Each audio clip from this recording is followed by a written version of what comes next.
এই কাটাকাটিগুলো করবি না, কাটাকাটিগুলো করবি না। কাটাকাটি করা মানে কি, তুই আমাকে দেখিয়ে দিতে চাইছিস, টিচারকে দেখিয়ে দিচ্ছিস যে আমার এখানে ভুলে গেছিলাম আমি, যে কিনা ওই জায়গাটায় চোখে পড়ে। আনিশা খুব সুন্দর হাতের লেখা।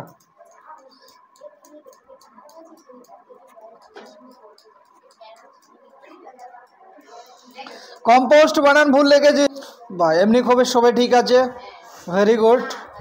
এটা তুই 10-এর মধ্যে 7 পাবি এভাবে লিখলে, ওকে বলে দিলাম 10-এর মধ্যে 7 পাবি এভাবে লিখলে। কত সুন্দর হাতের লেখা, এতদিন বলে ক্লাস 10-এর একটা ছেলের হাতের লেখা ভালো পেলাম। Kalam Azad is the most popular person in our India.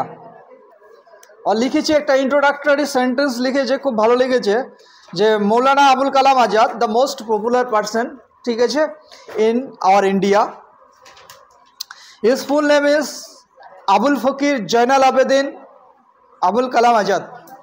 ঠিক আছে, শোন, তোরা তো তোদের মতো করে মুখস্থ করে লিখেছিস, এটা আরও কতভাবে লেখা যায়, আমি জোরে জোরে করে পড়ার একটাই কারণ, একটা রাইটিং আমরা কতভাবে লিখব বা লেখা যায় সেটা আমাদের সবসময় মাথায় রাখতে হবে।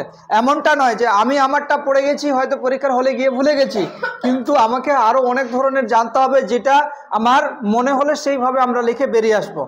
চোখ কান খোলা রাখ, এইরকম ক্লাসের মধ্যে ফাঁকিবাজি দিবি না, পড়ার মধ্যেও দিবি না। এই জায়গাটা তোদের একদম কনক্রিট রাখতে হবে।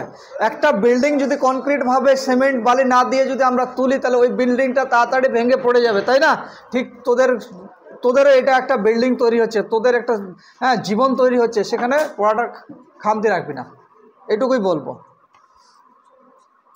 হি ওয়াজ বর্ন অন, তিনি জন্মগ্রহণ করেছিলেন 11 নভেম্বর 1888। ঠিক লিখেছে লাইনটা?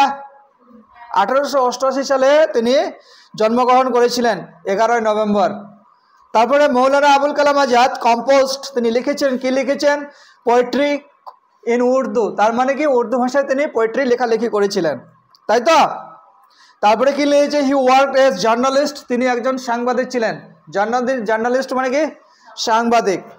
তারপরে কি বলেছে? আবুল কালাম প্রোটেস্ট, আবুল কালাম প্রোটেস্ট করেছিল আর এগেনস্ট ফ্রম ব্রিটিশ রাজ, ব্রিটিশরা যে রাজত্ব করেছিল আমাদের, এই যে 200 বছর ধরে ব্রিটিশরা আমাদের ইন্ডিয়াতে ভারতবর্ষেও রাজত্ব করেছিল, তাই তো? সেই ব্রিটিশদের বিরুদ্ধে সে এনথুজিয়াস্টিক সাপোর্ট গান্ধীজির আইডিয়া, গান্ধীজির যে থট, আমাদের গান্ধীজি যে ক্লাস 5-এর পড়েছিলাম মনে আছে? গান্ধীজির থট, গান্ধীজির থিঙ্কিং, গান্ধীজির চলাফেরা, চিন্তা ভাবনা। In the world, he is the first education minister of our independent India.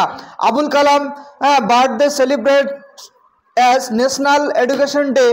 He passed away, তিনি মারা গেছিলেন 1958 সালে।